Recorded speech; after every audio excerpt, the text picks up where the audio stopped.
சென்னை வளசரவாக்கத்தைச் சேர்ந்த 3 வயது சிறுமி வைரஸ் காய்ச்சலால் உயிரிழந்திருக்கிறார். அண்மை செய்தியாக பார்த்து வருகிறோம். சென்னை எழும்பூர் குழந்தைகள் நல மருத்துவமனையில் சிகிச்சை பலனின்றி அவர் உயிரிழந்திருக்கிறார். தொடர்பான விவரங்களுடன் செய்தியாளர் சோமசுந்தரம் இணைந்திருக்கிறார். சோமசுந்தரம், சிறுமிக்கு என்ன ஆனது, என்ன சிகிச்சை அளிக்கப்பட்டிருக்கிறது? வணக்கம் லாவண்யா. சென்னை வளசரவாக்கம் அம்பேத்கர் நகர் பகுதியைச் சேர்ந்தவர் கார் டிரைவர் கோதண்டராமன். இவரது மனைவி நிவேதா, இவர்களுடைய மூத்த மகள் மகிழினி, வயது 3. இவர் வைரஸ் காய்ச்சல் காரணமாக சென்னை எழும்பூரில் உள்ள குழந்தைகள் நல மருத்துவமனையில் நேற்று காலை அனுமதிக்கப்பட்ட நிலையில் அங்கு சிகிச்சை பலனின்றி நேற்று இரவு சுமார் 11 மணி அளவில் உயிரிழந்துள்ளார். மேலும் இந்த சம்பவம் அப்பகுதியில் பெரும் பரபரப்பை ஏற்படுத்தியுள்ளது.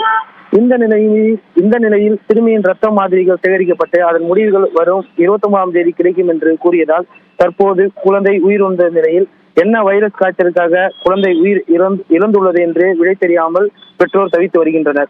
மேலும் நிமோனியா வைரஸ் தாக்கப்பட்டதாக கூறப்பட்ட நிலையில் தற்போது குழந்தை எந்த வைரஸ் காய்ச்சலுக்கு என்பது தெரியாமல் குழப்பம் அடைந்துள்ள மருத்துவர்கள் ரத்த மாதிரிகளை எதிர்நோக்கி உள்ளனர் என்பது குறிப்பிடத்தக்கது.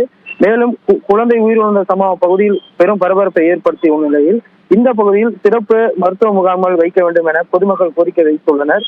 மேலும் 3 வயது குழந்தை வைரஸ் காய்ச்சலால் உயிரிழந்த சம்பவம் இப்பகுதியில் பெரும் பரபரப்பை ஏற்படுத்தியுள்ளது என்பது குறிப்பிடத்தக்கது. லாவண்யா, விவரங்களுக்கு நன்றி சோமசுந்தரம்.